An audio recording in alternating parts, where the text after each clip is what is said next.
Good morning friends, welcome back to the channel. So मैं खड़ा हुआ हूँ अभी सेंट्रल स्टेशन के बाहर, जो कि बाकी यूरोपियन सिटीज़ के कंपैरिजन में थोड़ा सा अनयूजुअल है, बिकॉज ये सेंट्रल स्टेशन ये नहीं बताता है कि आप कौन सी सिटी में हैं। So welcome to the unusual city of Rotterdam, and चलिए हमारे साथ एज वी एक्सप्लोर कि क्या कुछ है जो बनाता है रॉटरडैम को इतना स्पेशल। रॉटरडैम का आज का ब्राइट सनी डे हमने स्टार्ट किया यहाँ के सेंट्रल स्टेशन के साथ, जिसकी अनयूजुअल बिल्डिंग की साउथ साइड पॉइंट करती है रॉटरडैम के सिटी सेंटर की तरफ।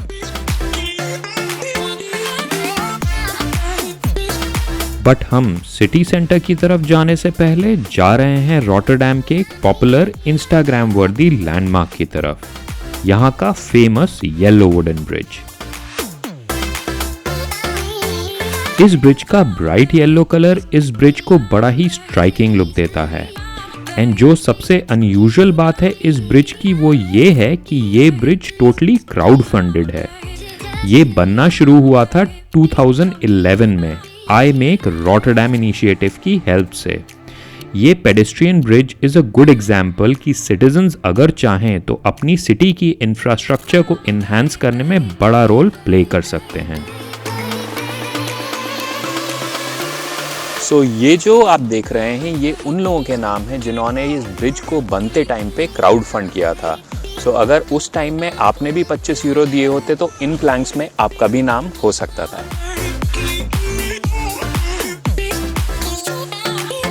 येलो ब्रिज के बाद हम पहुंचे द न्यू डेल्फ्ट गेट पर, जो कि है ऑरेंज ब्राउन स्टील का स्कल्पचर, एंड ये बना था 1995 में वर्ल्ड वॉर 2 के 50 इयर्स ओवर होने के ओकेजन पे।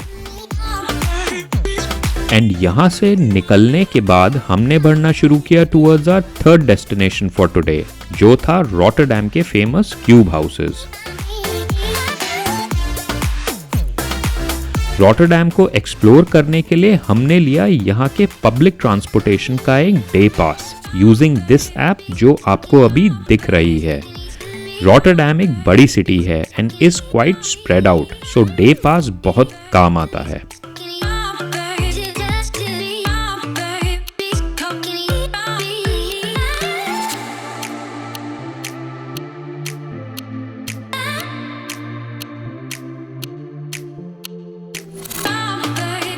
क्यूब हाउसेस की पहली झलक पे आपके चेहरे पर एक मुस्कुराहट जरूर आएगी, बिकॉज ये हैं ही इतने अनयूजुअल।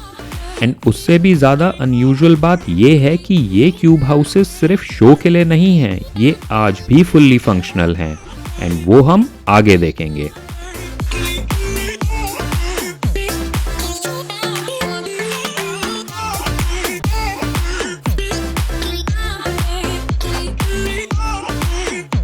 है कि नहीं एकदम gravity and physics defying design. Rotterdam बस यूं ही फेमस नहीं है माय डियर फ्रेंड्स।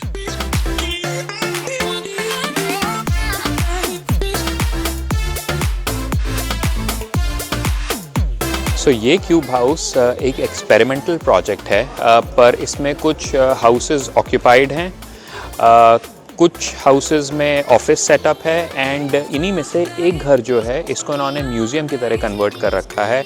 तो चलिए चलते हैं अंदर एंड देखते हैं कि ये क्यूब हाउसेस अंदर से कैसे हैं।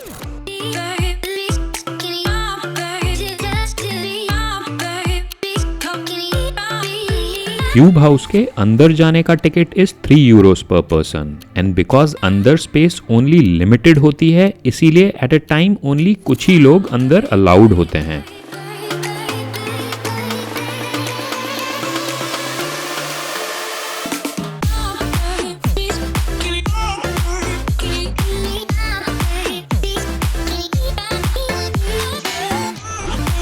हर क्यूब हाउस के 3 लेवल्स होते हैं, जिनमें से फर्स्ट लेवल पे है एक living room with N attached kitchen.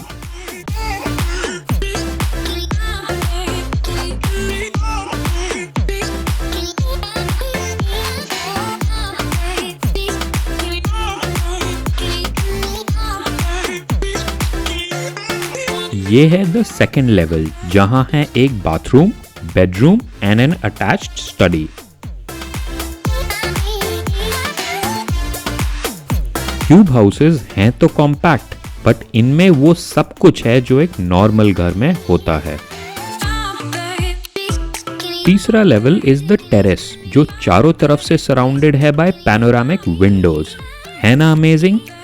And ये क्यूब हाउस आप रहने के लिए बुक कर सकते हैं through the stay okay website, जो आपके स्क्रीन के लेफ्ट में दिख रही है।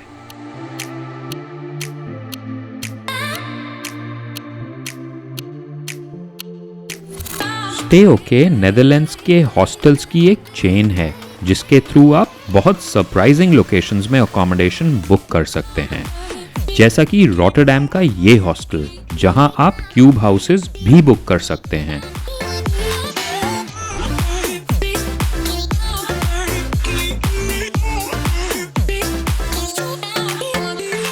लोकेशन वाइज भी ये स्टे ओके हॉस्टल बहुत ही सेंट्रल स्पॉट पे है रॉटरडैम के।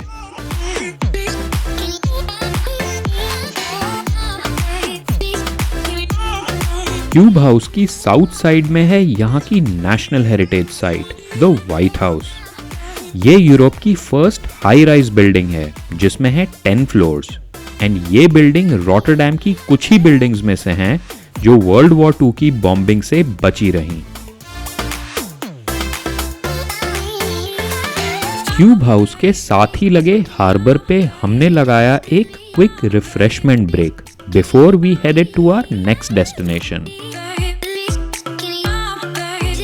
रॉटरडैम का मार्क्ड हॉल एक और अनयूजुअल स्ट्रक्चरल मास्टरपीस है, एंड ये बन के तैयार हुआ था 2014 में, एंड दिखने में ये एक हॉर्स शू जैसा लगता है।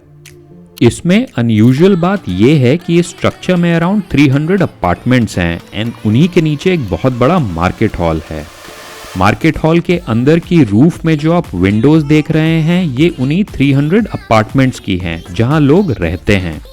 और ये जो आर्टवर्क है इस हॉल की सीलिंग पे, ये पूरी दुनिया का सबसे बड़ा पेंट वर्क है।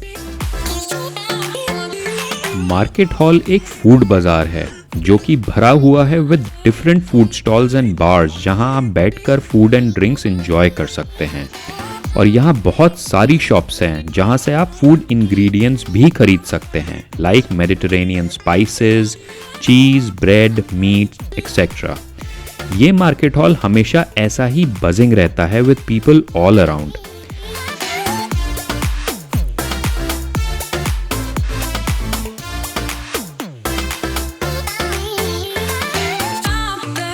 इतनी डिफरेंट वैरायटी का खाना देखकर हमारे मुंह में भी पानी आ रहा था, ऑल्सो बिकॉज लंच टाइम हो गया था।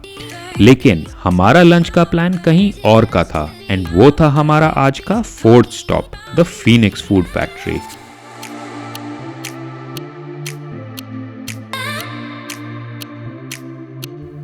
Now because Phoenix food factory Rotterdam के मास रिवर के उस पार था, वहां तक जाने के लिए हमने चूज की रॉटरडैम की फेमस वाटर टैक्सी।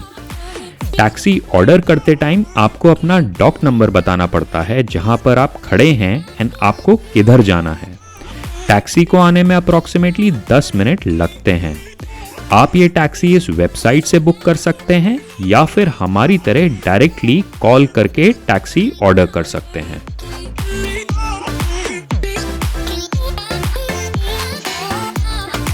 ये एक हाई स्पीड बोट होती है जो कि 50 किलोमीटर/आवर की स्पीड पे चलती है, एंड ये एक फन भरी हाईली एंजॉयबल राइड रही।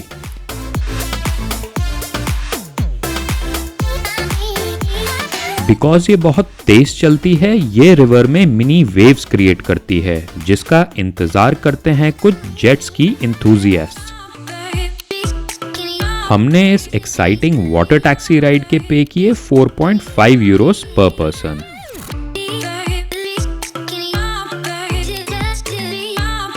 फीनिक्स फूड फैक्ट्री लोकेटेड है मास रिवर के नॉर्थ बैंक पे, एंड मैं कहूँगा इसकी लोकेशन अमेजिंग है क्योंकि यहाँ आपको मिलता है रॉटरडैम की स्काईलाइन का अमेजिंग व्यू, और ये river front outdoor terrace seating उसी व्यू को एंजॉय करने के लिए बनी हुई है।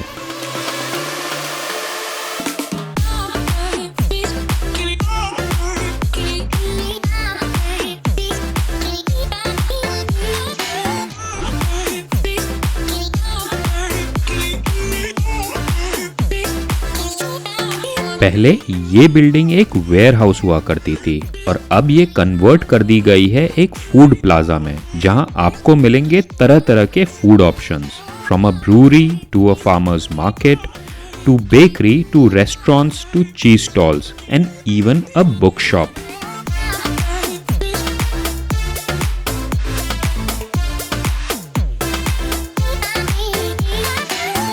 यहाँ का डेकोर काफी फंकी है एंड रस्टिक है एंड आपको महसूस होता है कि ये एक इंडस्ट्रियल बिल्डिंग है।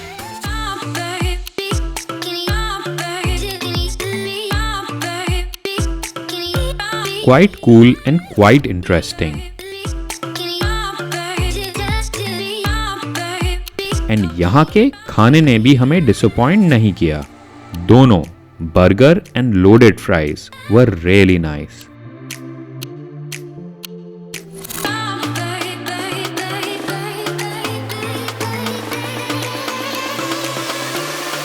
लंच के बाद we headed out in the direction of the Erasmus bridge and रास्ते में पड़ा ये रॉटरडैम क्रूज शिप टर्मिनल, जो कि वेस्ट यूरोप का one of the most important arrival and departure port है।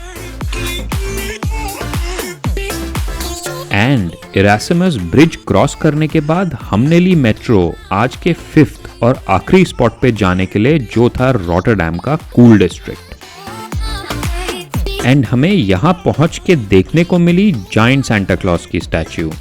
रॉटरडैम के लोगों की मिक्स्ड ओपिनियन है about this statue, but as the legend goes इस सांता के फुट को रब करने से मिलता है गुड लक, सो मैंने भी ये कर लिया एंड व्हाई नॉट। ये कूल डिस्ट्रिक्ट फेमस है अपने trendy cafes, bars, restaurants and entertainment scene के लिए। ऐसे ही एक इंटरेस्टिंग कैफे में हम रुके, उनकी एक स्पेशलिटी ट्राई करने के लिए। ये है चॉकलेट कंपनी कैफे एंड ये फेमस है अपनी चॉकलेट स्पून्स के लिए। सो इट्स ऑब्वियस कि मैंने यही ऑर्डर किया।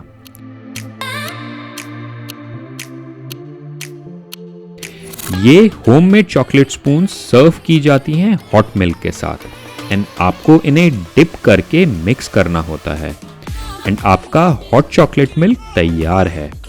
And it was really creamy and delicious and इनके केक्स भी बहुत अच्छे थे। कहते हैं ना, there is nothing like too much chocolate. मैं ये जगह जरूर रेकमेंड करूंगा अगर आपको चॉकलेट्स पसंद हैं।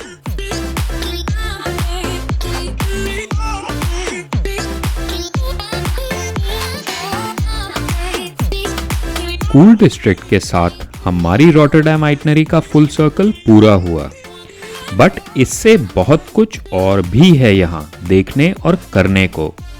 सो नेक्स्ट टाइम आप नेदरलैंड्स आएं तो रॉटरडैम का भी एक विजिट कर लीजिएगा।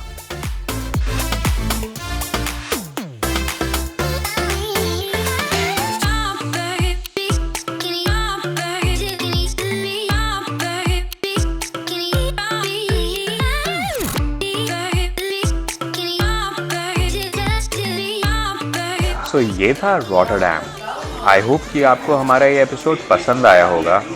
हमें कमेंट सेक्शन में लिखकर ज़रूर बताइएगा। हमारी रॉटरडैम की आइटनरी सिर्फ एक दिन की थी एंड इसको कवर करने के लिए हम लोगों ने लिया था यहाँ के पब्लिक ट्रांसपोर्टेशन का एक डे पास, बट उसको यूज़ करने के बावजूद भी हम लोगों ने आज 10 to 12 किलोमीटर जो है ऑन फुट कवर किया। इसीलिए मैं सजेस्ट करूंगा आपको अपने रॉटरडैम की आइटनरी को ब्रेक करने के लिए over the 2 days, possibly over a weekend. Rotterdam में बहुत सारे डिस्ट्रिक्ट्स हैं, सो इनको कवर करने में थोड़ा टाइम लग जाता है एंड यहाँ का फूड सीन भी बहुत डाइवर्स है। सो अगर आप यहाँ पे आते हैं so do try different cuisines and ऐसे ही डिफरेंट क्विजीन्स को कवर करने के लिए हम आए हैं यहाँ पे बर्गरमाइस्टर में to try out some delicious burgers. So इसी के साथ मैं करूँगा हमारे रॉटरडैम के एपिसोड का दी एंड मिलेंगे अब आपसे अगले एपिसोड में। So till then do take very good care of yourself and see you very very soon.